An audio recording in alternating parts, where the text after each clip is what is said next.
Pathology of German post-war thinking, gas relationship over many decades. This is just Putin's war? Uncivil society basically prepared the Putin regime. Popularity of the annexation of Crimea then became the pretext for the new annexations. There is not that much difference anymore between Dugin and Putin. Control of the whole Black Sea coast, he wanted the whole Black Sea coast. Yeah, so the problem is much larger than Putin. He's a loser now. What's your opinion on Navalny? It's more likely that you get hit in Kyiv by a car than by a missile. History is happening here. Well, my beloved city is Odessa.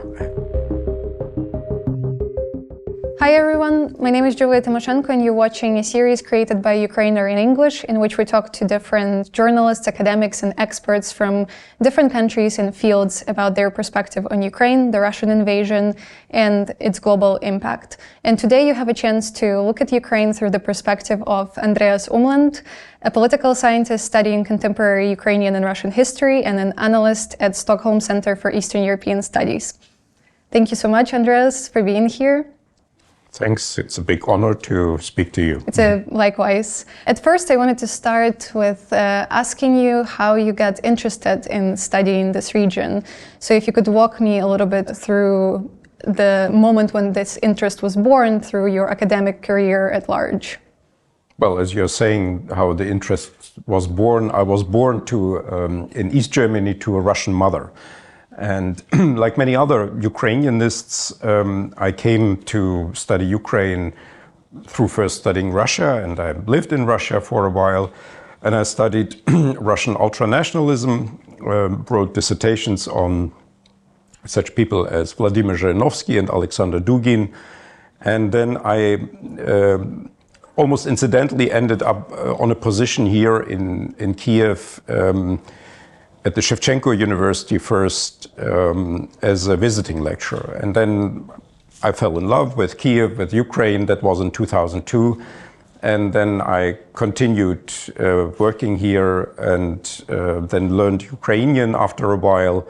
And then also specialized more and more in Ukraine. I also stopped then visiting at a certain point Russia, because the situation there became worse and worse. And I'm still studying Russia, especially the far right, but also the leadership of Russia. But now mainly I focus on Ukraine and on the war, of course. Yes, and the country is fascinating. It's also, especially for a political scientist, a fascinating country. And I know many colleagues in the West who envy me for having lived for such a long time here, and for having this connection to Ukraine, because they also look at this country with a lot of sympathy and interest. Was it difficult for you to learn Ukrainian?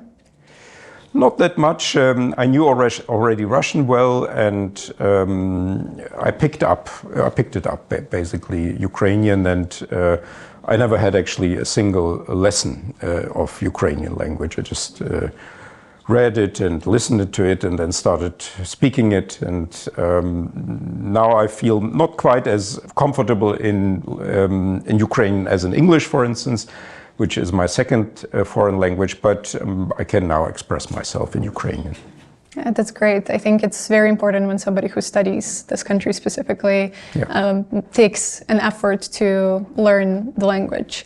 I wanted to go back a little bit more to your PhD in politics, and specifically to your dissertation that you wrote that is called Post-Soviet and Civil Society and the Rise of Alexander Dugin, a case study of extra-parliamentary radical right in contemporary Russia, in which you basically explore the concept of far-right and the figure of Dugin, and argue that basically, although they didn't become like a notable force in the parliament in the 90s, they still remained a significant social and political force.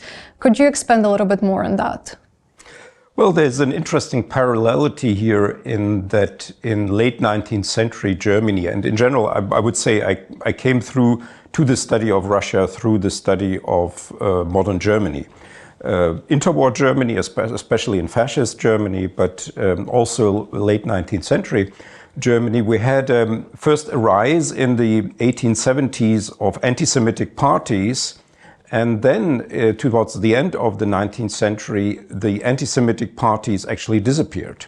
And it would have seemed that because of the anti-Semitic parties disappeared, also anti-Semitism would have disappeared. But that did not happen, of course, as we know then from later history, that rather what happened was that anti-Semitism became so widespread and so much part of the general German culture already around the turn of the century, from the 19th to the 20th century, that these anti-Semitic parties, in a way, they lost their point. And my point in the dissertation was that there was something similar in the 1990s in Russia, that we had the rise of Zhirinovsky and of other far-right parties. Also, the Communist Party of Russia became de facto a far-right party. And then the electoral support for these parties fell in a way. But of course, that did not mean that their ideologies disappeared and their ideas disappeared. But on the contrary, they were picked up by people not fully and not entirely and not quickly and not immediately, but they were picked up by people like Vladimir Putin. And in a way, now there's not that much difference anymore between Dugin and Putin. I would still say there is a principal difference, and one of them is a revolutionary imperialist, the other is a conservative imperialist, but they're both very aggressive. And so there was a certain parallelity here in this switch of party ideology into general culture, into the intellectual realm. As we had in Germany in the late 19th century, we had it in Russia in the late 20th century, 100 years later, basically.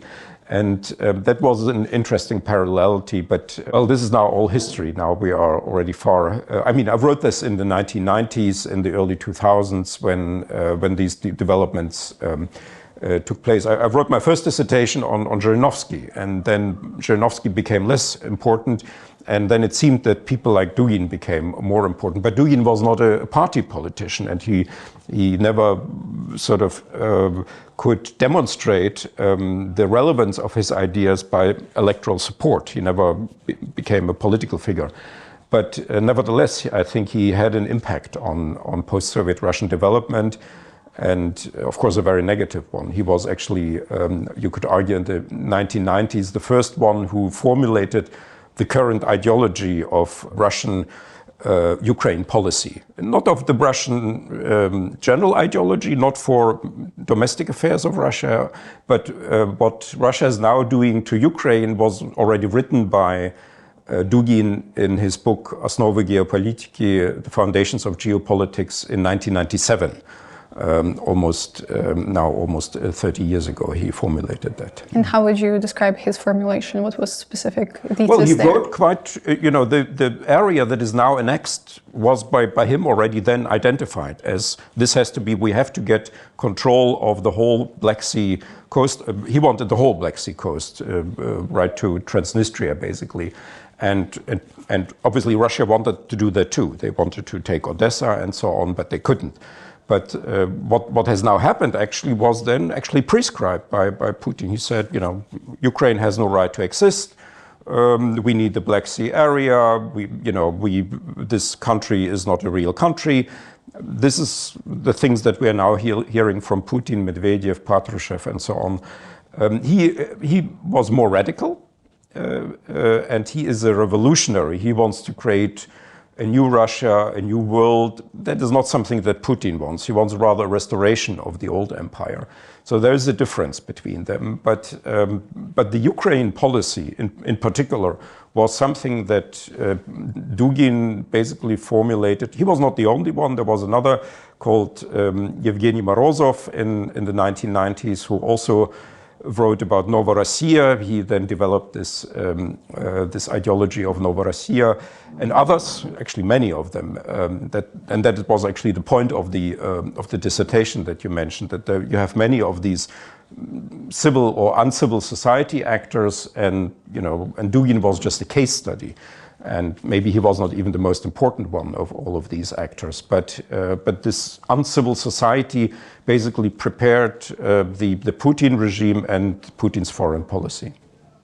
It sounds like you talk about the culture of Russia, and that also about the fact that there is not only like the top-down approach, but also bottom-up in terms of this idea of a new Russia, new Russian world. And obviously we have, as you say, these uncivil society actors who play a big role, but I don't know if average Russian reads Dugin specifically or his scientific works. But there is still like this immense support among the Russian society towards the war in Ukraine and towards the other invasion that Russia has done in the last 30 years. And then we have an argument of this is just Putin's war. This is just Putin and his closed club of members that wants this. But suddenly, if somebody comes like a new guy, we will have peace. What do you say to that specifically? Well, the problem is much deeper, obviously. It's also that, that was a little bit my direction to which I came to Ukrainian studies. So other people, they came to Ukrainian studies perhaps via the study of the culture, of the history and so on of Ukraine. But in a very strange sense, I encountered Ukraine first as an object of Russian imperialism in the 1990s when I was not yet here. And I studied Zhirinovsky and Dugin and other far-right extremists, and they were already obsessed with Ukraine. And so this is a wider phenomenon, and there are different aspects to it. You have a sort of a popular non-acceptance of Ukraine as a state, which is widely spread in the population, but which is not, or which was not violently and anti-Ukrainian or genocidally eliminationist Ukrainian. And then you have the ideologists like Dugin and others. And then you have also a certain rationality behind it, so that, for instance, the annexation of Crimea was immensely popular in Russia. And some political scientists even argue, and I also had myself the impression that it was in spring 2014 more popular than even Putin and the people around him thought it would be. So they had already a sentiment that this would be popular, but then you had really this sort of Crimea consensus then appearing after the annexation of Crimea. And I think this popularity of the annexation of Crimea then became the pretext for the new annexations, because that was good for the regime. So there was also a certain rationality here to do that. And that has a lot to do with the wider non-acceptance in the Russian population of the Ukrainian state. I was also just discussing this with a colleague, Anton Shekhovtsov, that since the start of the big invasion, we never saw the attempt in Russia of a general strike. One can understand that people don't want to go on the street and to risk being arrested and so on. But why was there no attempt to simply do a strike and stay at home for 2 weeks or so? And that unfortunately seems to prove that the support for all of this is wider than we would have thought, and it actually supports the opinion polls by the Levada Center and so on, which are often questions. People say, well, the people don't say what they think in these polls, but why was there no then general strike to prevent the war? But so the problem is much larger than Putin, obviously. But I think for the functioning of the regime, Putin is really important. So I still have a lot of hope for the moment that Putin disappears at some point, because what I think then will happen is that it will be very difficult for the clans to determine the successor of Putin. They have no method of determining the successor. And Putin has now also lost legitimacy and authority. Putin cannot easily determine a successor because he's a loser now. So if he says, this is going to be my successor, it may not be that the others will accept that. And that will then hopefully create instability, domestic instability, and that will then hopefully then also lead to political changes that will be eventually beneficial to Ukraine. Well, I think Putin is definitely a loser for the world, but is he a loser inside Russia? Because I think it's very easy for him to create the impression that he's not. And it seems like a lot of people, at least from what we see, buy that idea. But is there something that tells you that in Russia he's also might be considered a loser? Yeah, maybe a loser is so far a too strong word, but I think he has definitely lost a lot of authority since 24th of February, because before that he had the annexation of Crimea, he had a more or less successful sort of foreign policy in his own terms. Russia was accepted, was seen as important, a major player. And now the Russian army is weak, Putin is sort of weak.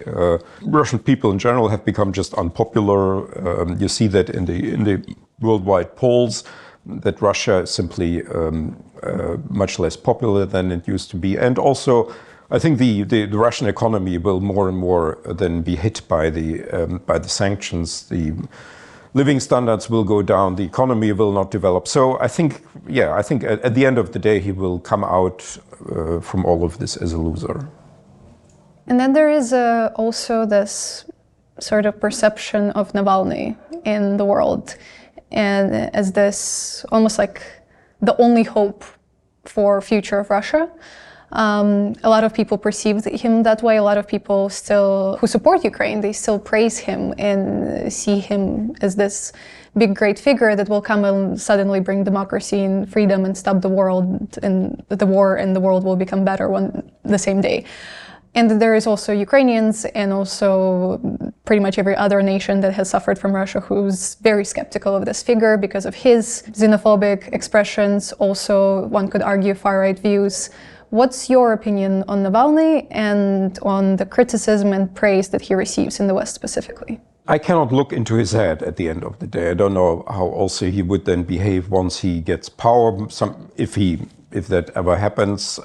I still would be rather hopeful because the statements he has recently made and the development that I've seen in his surroundings seems to indicate that he has changed from his earlier nationalist times when he wrote, for instance, this was just in the media now, that there was this assassination attempt on Prilepin, and Navalny once wrote a foreword for a book by Prilepin.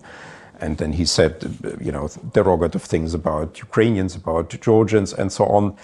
But the recent statement that he made, the declaration, basically was okay.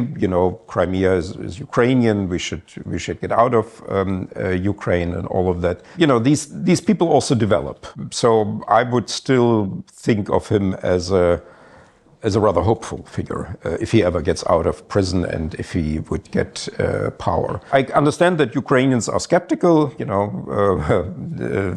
are lots of historical examples why you would be so. But in any way, I think if he ever gets out of prison and becomes president or prime minister or whatever, then this will be a very different Russia, also a very different Ukraine. So I think that would be actually a positive development. It's simply one of the figures that we have. We cannot, and we have to deal with what's there. I mean, I know, for instance, Vladimir Kara-Murza personally very well. He is an intellectual, and I like him a lot. And he never had these sort of ambivalent episodes in his biography, as Navalny and others have had. But he, I don't think, is a major political figure so far, at least not in Russia, whereas Navalny is. So, here I would be rather pragmatic and see him as the best hope, perhaps, still for Ukraine. Well, obviously, we can't really judge how sincere he is in those statements because a lot of those statements, specifically on Crimea and also on apologizing to Georgians or something that he recently put out on his Twitter, that probably made by his team. I don't think he actually tweets from their prison, although I might be wrong.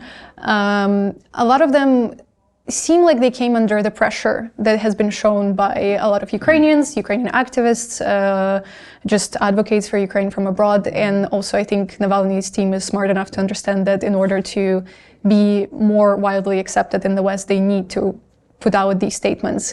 But whenever there is a question about reparations and things like responsibility of Russian people and what's coming next after this, I think that's where he's still not very firm, because maybe that is something that will make him essentially unpopular in his own country.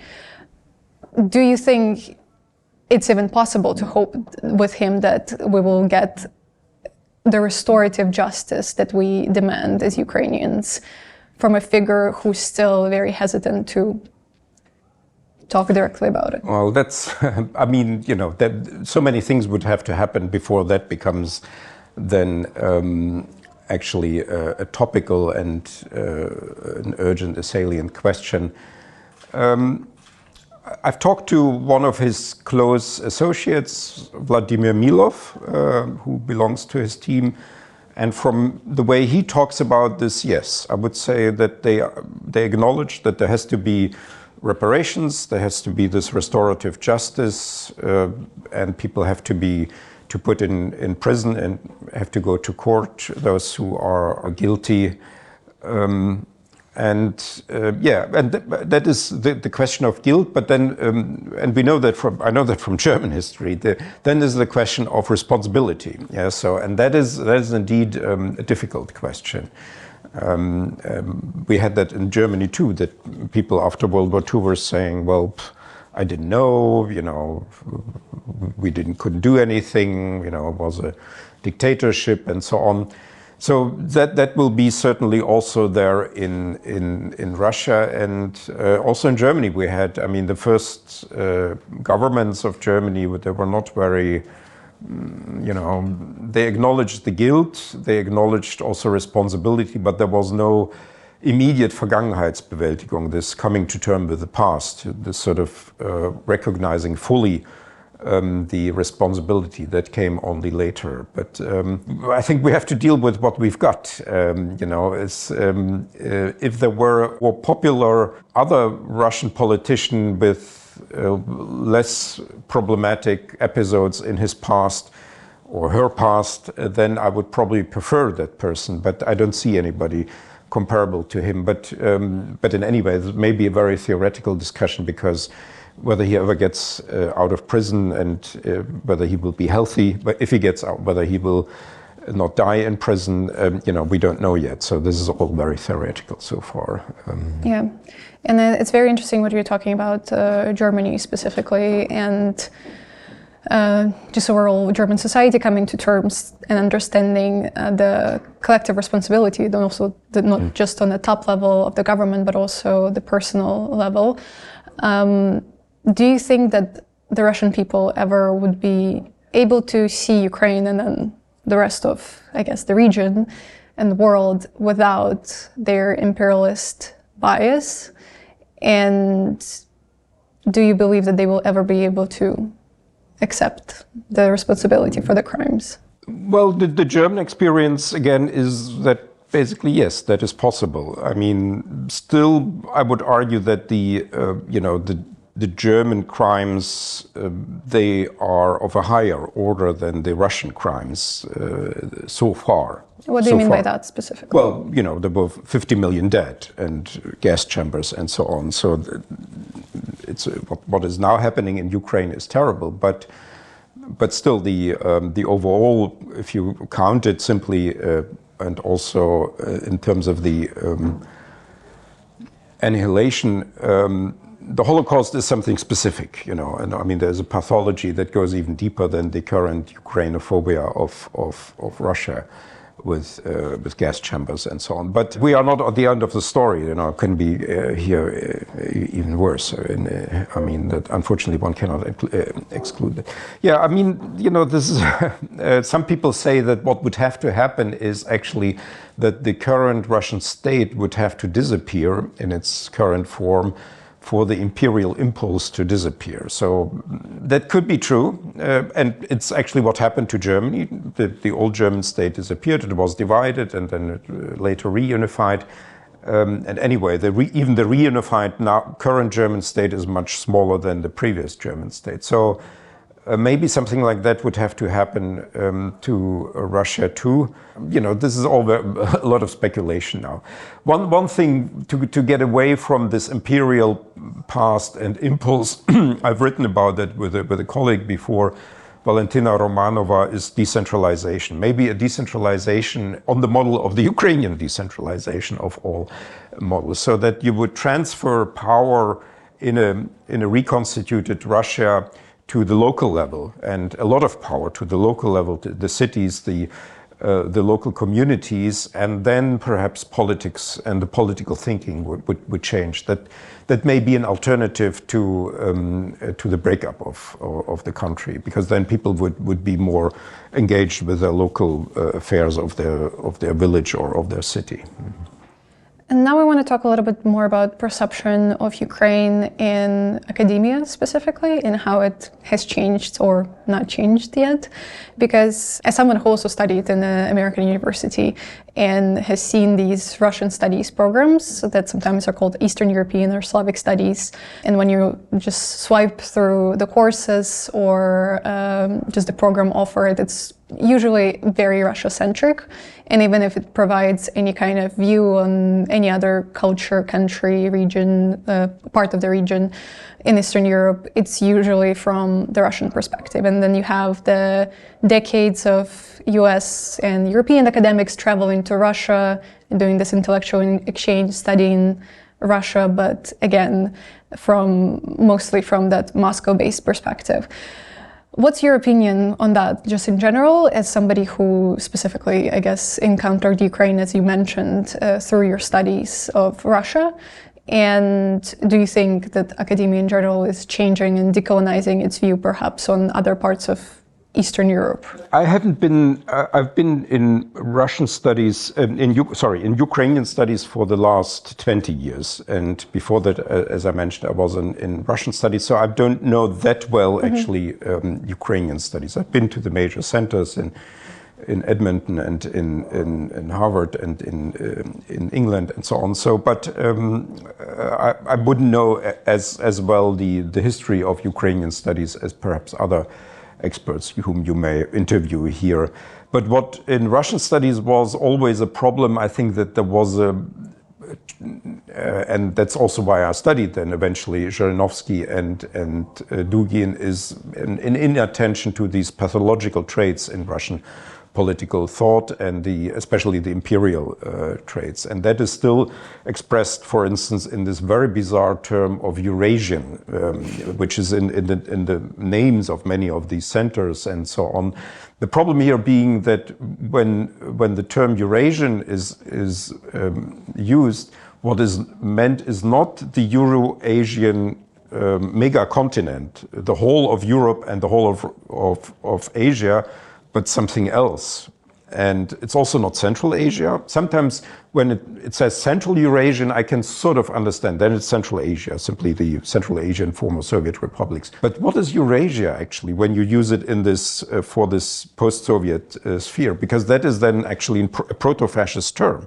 Because that comes out of Eurasianism, and that is the idea that there is some sort of special civilization between Europe and Asia, this sort of special sphere, and that goes back then to the Eurasianists. And these Eurasianists, they were very different from the current so-called neo-Eurasianism of Dugin. So actually there isn't that much connection between Dugin's neo-Eurasianism and the classical Eurasianists of the 1920s and 1930s. But the way they used Eurasia, it was actually a proto-fascist term. It was the idea that there's a civilization, sort of unknown civilization between Europe and Asia, with the center in Moscow, and it has to be sort of newborn and rediscovered, reborn. And a colleague of mine, Leonid Lux, he had already written about this 30 years ago, that there's a lot of similarity between these Eurasianists who shaped the term Eurasian and Eurasia and Eurasianism of the 1920s, 1930s, and in the diaspora, the Russian diaspora, was not in Soviet Russia, and the German conservative revolution. These were these intellectuals who basically prepared the rise of Hitler. They were not part of the Nazi movement, but they had also this sort of idea of a special German path and so on, and they undermined the Weimar Republic, and they are generally in Germany held to be partly responsible for the decline of the first German democracy. And the Eurasianists were structurally in their thinking very similar to the German conservative revolution. Therefore, the use now of this term Eurasian studies is very, very dubious. Actually, it puts into question, indeed what you mentioned, that there's something wrong. There's too much sort of, I would say, tolerance towards these imperial view of this space as something Eurasian that is somehow connected with each other and so on. So but actually I'm quite optimistic concerning these changes now. Finally, of course, way too late, and but not too little anymore. So there was already before, Ukrainian studies was already developing before. Now, finally, it's changing. The East European studies and post-Soviet studies are changing very deeply, and I think there's now a lot of critical self-reflection in the West about this. And so I think that was a problem, and I think that was also one of the reasons that the West reacted so late and so little to all of this, that it did not react sufficiently in 2014 and in 2008 when Russia invaded Georgia. But it is now finally, this process has started. And as I see from the sort of social media, there's now almost every month there is some sort of conference or project that wants to reform the Western study of Eastern Europe.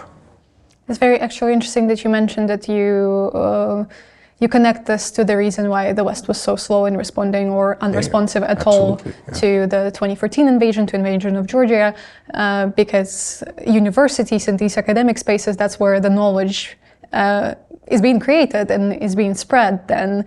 And if you, I guess, study Russia as this great country, culture, and you completely erase the conversation about everything else, like almost bad that they've done, and the story of any other indigenous people of these regions, just, the idea of just even the Ukrainian language, like the things that people who were studying those Eurasian studies or Slavic studies, and they were completely missing like the basic, I guess, understanding of the region. So I think I also really see that connection of why so many people were surprised suddenly in 2022 that Russia invaded Ukraine and weren't really seeing it coming.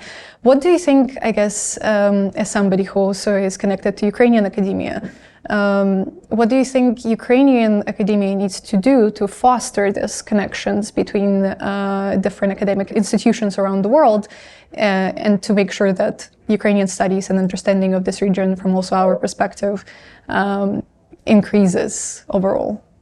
That's a good question.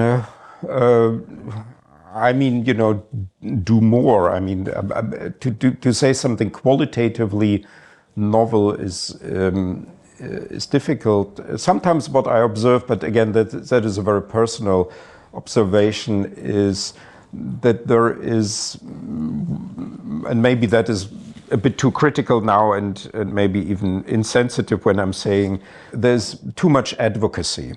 Sometimes I think you can go more now, especially to Western audiences, with information, with analysis. You don't need to say that, you don't need to portray your country anymore in an advocating manner, because the front lines are clear already. You can come with information, with analysis, with details. People will be more interested, at least in the circles I'm in. I've been to many of these events where Ukrainians were invited, and they were basically presenting an advertisement of Ukraine, which was not necessary anymore because the people in the audience were already on Ukraine's side. What they wanted was details, analysis, scenarios, comparisons, sort of more information. So you can now actually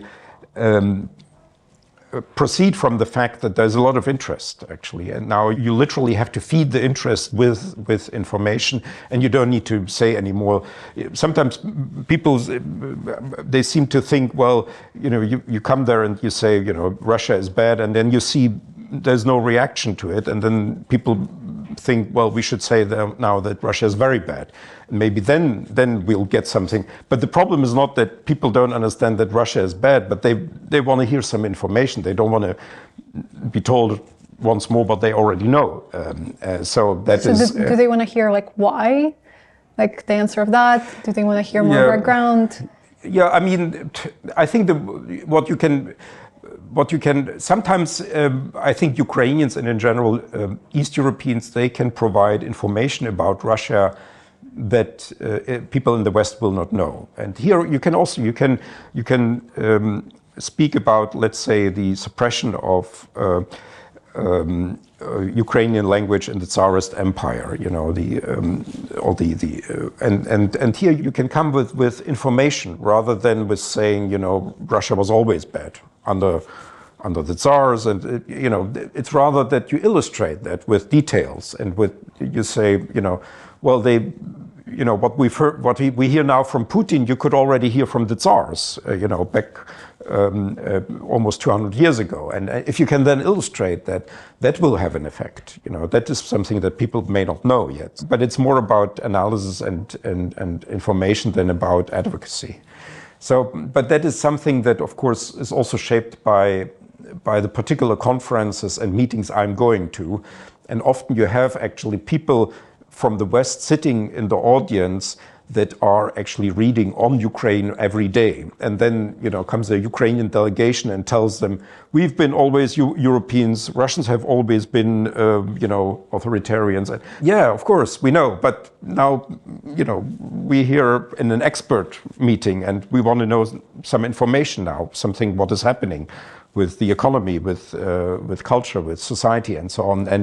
And sometimes these opportunities are then lost in an odd way. And it's not good for Ukraine, simply lost opportunity and lost time, lost energy.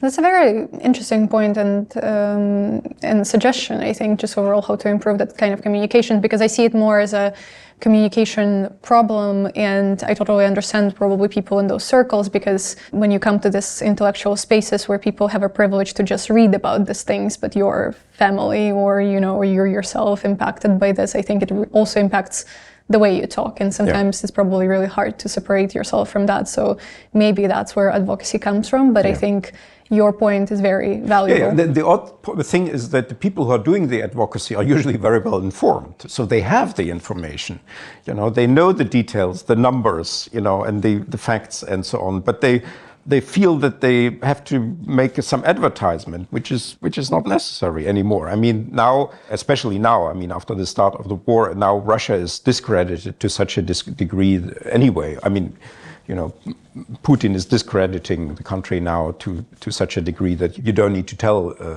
at least the more sane people in the West anymore that this is really an evil regime. Mm-hmm. Now I would like to turn a little bit to your work in Stockholm, in Sweden. And Sweden is holding the presidency of the Council of the EU until June, I believe, so for this half of the year. What's your impression about their presidency overall, and what are the main issues that the Council of the EU is dealing right now in relation to Ukraine? First, I have to say I'm not Swedish, so I'm not so deep in I also don't read Swedish. It's a Germanic language, but it's not actually very similar to German. I thought it would be easy. I would like pick it up like I did once with Ukrainian, but so far it doesn't work at all. So I'm not so deep in the Swedish discourse, and a Swede would perhaps also then talk about this differently. But what I do know is that Ukraine is really a major topic for, perhaps even the major topic for the Swedish presidency, and I would even say it's a major topic in general for Swedish politics, not just for foreign policy. It's extremely present.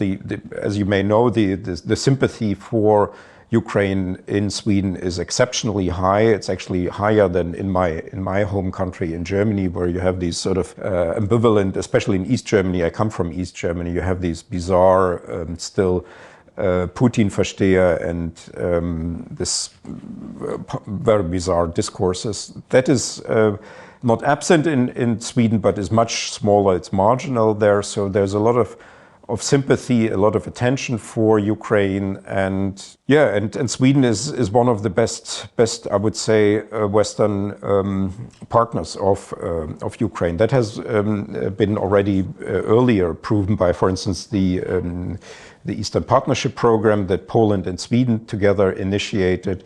So, and it's also by the disproportionate amount of help that Sweden is providing. So Sweden is a small country, it's not as large as Germany, but it's providing a lot of help in various ways, military help in other directions. So it's yeah, so Sweden is basically, you know, one of the best partners. Again, here often the question is rather the technicality. Again, it's about details and information, how to implement actually the good intentions that are already there and how to make them most effective. You don't need to persuade people there anymore. This is different maybe in other European countries, you know, in Italy or Greece, Austria, you know, Hungary. These are countries where you still have large parts of the political elite that are sort of with rather strange geopolitical views. But countries like Sweden, they are very supportive of Ukraine. Do you think that the support from Sweden and other Nordic countries is shaped by history in any way? Of their own relations with Russia or Russian Empire and Soviet Union? Well, that's a good question. For that, I don't know the history of Sweden and of other northern countries well enough. The odd thing for me as a German here is to see that the German and Swedish general outlook on the world is on an abstract level not so dissimilar. But at the end of the day, then Sweden and Germany, at least before the start of the large invasion last year, came out on different parts of their sort of foreign policy. So Sweden was much more supportive of Ukraine, and although it's still not a member of NATO, it had a much more realistic view of Russia and was relative to its size very supportive of Ukraine. Although in Germany that was less so the case. You had this sort of infatuation with Russia, which has now gone down, fortunately, too late, but not too little actually anymore. Now it's actually changing. I'm now actually getting more optimistic, especially in the last half year regarding Germany, because there is now a deep change in the whole political outlook, and you have now new books coming out that are very critical of the former policies. It's not yet done, it's not a done job, but there is a very good development there. In Sweden, that is not necessary because you had already a rather good foreign policy there already. Why that is the case, it's difficult to say. I mean, it's largely the same, of course, with Finland, but with Finland, well, it's not the same actually. The Finns have, of course, they have their own history with Russia. So, but the Finns and Swedes are very close now or have been already for a long time, very close in their viewpoint on Russia. So. I don't know. Frankly, I have to say, I don't know Sweden well enough to give a good answer to that. Well, that was, I think, a good enough perspective and answer.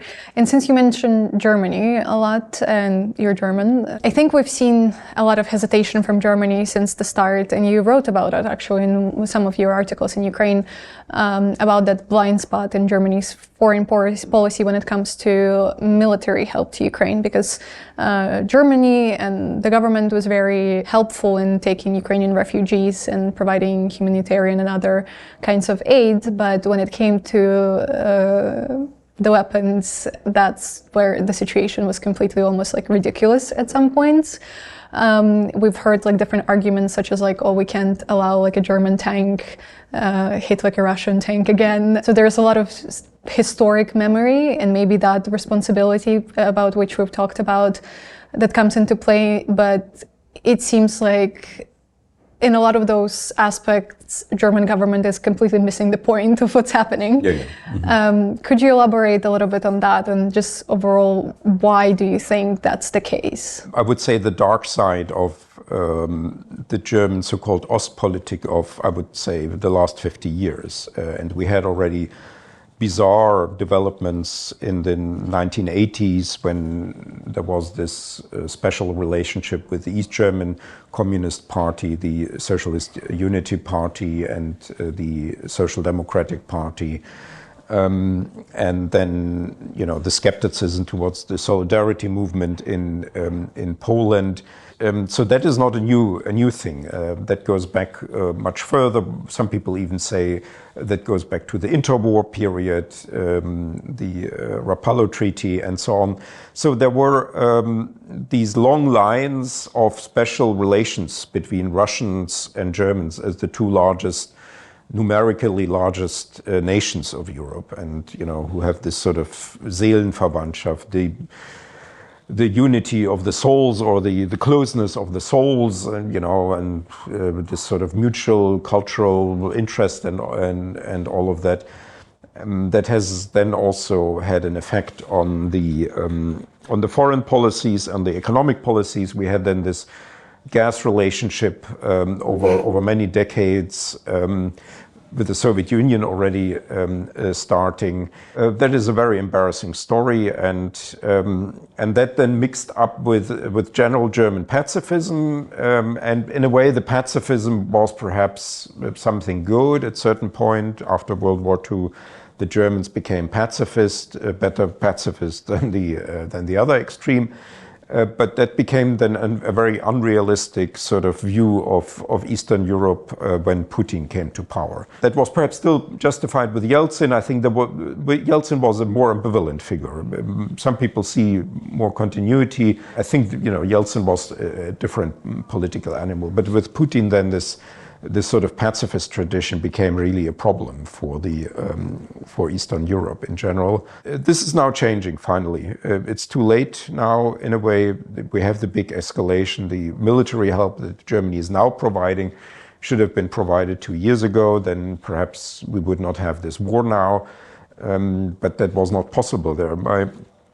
A German politician, Habeck, who is now the Minister of Economics, was in summer, I think it was 2021, in the Donbass, and he was then suggesting that Germany should deliver weapons to Ukraine, and that caused then a big scandal and was unspeakable still. But now we are finally delivering weapons, and more and more significant weapons. Better late than never. It's still, I think, too little. So we could still do more. But it's also an evolution, and the evolution so far is going in the right direction.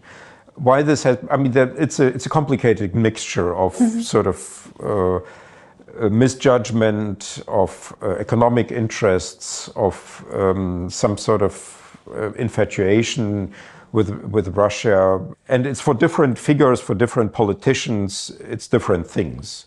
And Schröder was here, of course, he's the worst of all. And in an odd way, he comes from a left-wing tradition. So you would think that, or from a left-wing party, you would think that this would make him sort of more attentive to the ideas or to the interests of the weaker, of the smaller, of those who need help. But it was oddly exactly the way around. In a way, he was in his foreign policy attitude, he was an imperialist. In supporting the Russian imperialism, he was in the German conservative tradition, sort of in a very odd way.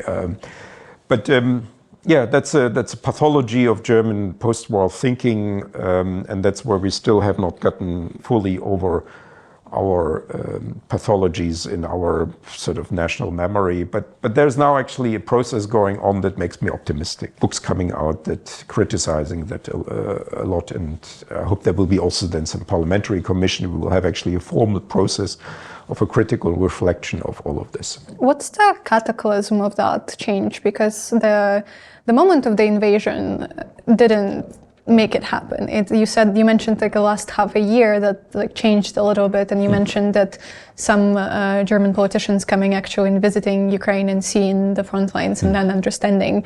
Do you think that there are specific maybe actors who are driving that change within Germany? You mentioned the books being written out, or is it some sort of just natural cultural process as well? Or maybe Ukraine also is working, on their diplomacy with Germany. How do you see that?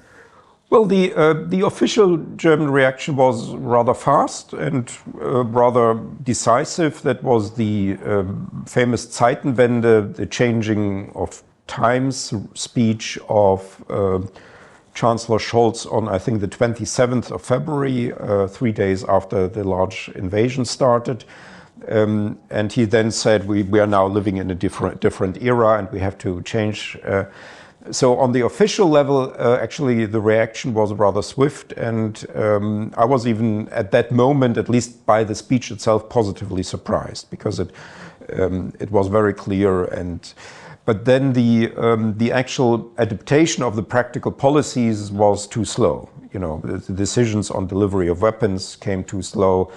And what perhaps has then changed the perception in Germany were simply the Ukrainian refugees and the hundreds of thousands. We have now around 1 million Ukrainian refugees, and that was something so present that the old sort of, it delegitimized the old narratives. And then, as in my feeling, there was then the large social change and the large change in the political elite in autumn, I would say last year, 2022, when then there were also the decisions forthcoming. Then on the heavy weapons, first these were the anti-aircraft weapons, the artillery, and then finally also the tanks. And now we have books coming out that criticize that, and now there is a rethinking going on. What we still don't have is a commission, a parliamentary commission that would actually reflect on all of this in a more official way. And the problem here being is, of course, that the representatives of the old policy are still in power, like our federal president, Frank-Walter Steinmeier, who is a former associate of Schröder and basically came through Schröder into politics, is still there. He has admitted his mistakes, and more so than others. So he's in a way recently also a more positive example, but we need a much deeper and much more official critical reflection on the mistakes of the past. You mentioned that you wish that Germany would do more, specifically militaristically as well. To those who are skeptical, could you answer why? Why should Germany support Ukraine more, especially on military? Well, I think now the main thing is that often the argument is we have certain obligations within NATO, and that's why we need our own weapons. But the odd thing about this whole argument is that the two things have now changed. First, it has turned out that NATO has prepared itself against a Russian army that never existed, apparently, in the way that we thought it would exist, because the last year has shown that the Russian army is much less effective than many in NATO thought. And then that is only one odd thing. The other odd thing is that the NATO plans that are still there now, and the whole sort of setup of NATO is geared towards a Russian army that partly doesn't exist anymore. So we are fighting, in a way, dead souls. So we have sort of obligations. For instance, the German army has now obligations in NATO to defend NATO against Russian units that have been destroyed in Ukraine. So they're not existent anymore. So we could give much more. That is actually what for instance, the Baltic countries. I mean, they're giving everything they can because they know that the tanks, let's say the Russian tanks that are going to be destroyed in Ukraine, are not going to be a threat to the Baltic countries anymore, which is a much more rational thinking. And you would think that Germans are rational, but we are not often actually. There's a lot of sort of emotional thinking here going on, if you want to call it that way. So this is a problem that we are still in this sort of, we have our obligations, we have international but we cannot step away from this old world from before 24th of February 2022. So we should make finally this step, and then we can also send more. Although one has to say Germany does not have that much. It's not. I think Germany will become for Ukraine much more important when there will be finally peace and when the reconstruction will start in full. I think then the Germans will actually engage a lot, because that's something we can do, where we have experience. We have the structures, we have institutions, we have organizations, we have people who have done that in Latin America and Africa and Asia and so on. That's something we do. We don't fight wars anymore. So there's now something. There was also a miscommunication or a misperception perhaps between Ukraine and Germany, that many in here seem to think of Germany as a sort of a major military power, which we are not. We have a military industry. Technologically, we do produce certain military stuff well, but we are not a country with a large army and a large military. So there was a little bit of a miscommunication here also or misperception or misconceived expectations from the Ukrainian side. For some things, Germany is not the ideal partner. Like for some of the military issues. That's also one of the reasons why we have not helped perhaps as much as I would also wish. I would still say we could help more, but part of the story is also that we don't have simply that much stuff that we can give Ukraine. Mm-hmm. Yeah, at least not blocking some transfers. Yes, yeah. That would be. That would be helpful. That was very embarrassing before the. There were these requests from other countries that had German weapons, and then Germany would not. These were really scandalous decisions.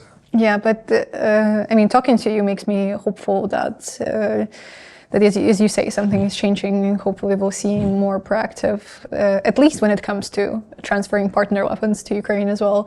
Proactive stance from Germany specifically.